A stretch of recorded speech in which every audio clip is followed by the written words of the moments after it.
పల్నాడు జిల్లా వెనుకొండ పట్టణంలోని ఓ ప్రైవేట్ పిల్లల ఆసుపత్రి ఎదుట ఉద్రిక్త వాతావరణం నెలకొంది. ఈదర గ్రామానికి చెందిన 2 ఏళ్ల చిన్నారి చనిపోవడంతో కుటుంబ సభ్యులు నిరసనకు దిగారు. చిన్నారికి ఆరోగ్యం సరిగా లేకపోవడంతో 2 రోజుల కిందట ఆసుపత్రిలో చేర్పించారు.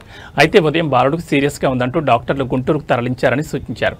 ఈ క్రమంలో గుంటూరుకు తరలిస్తుండగా సంతమాగులూరు అడ్రోడ్ వద్ద చిన్నారి మృతి చెందాడు. దీంతో వైద్యుల నిర్లక్ష్యం కారణంగానే తమ బిడ్డ చనిపోయాడంటూ బాధిత కుటుంబ సభ్యులు ఆసుపత్రి ఎదుట బైఠాయించారు. దీంతో అక్కడి పరిస్థితి ఉద్రిక్తంగా మారింది.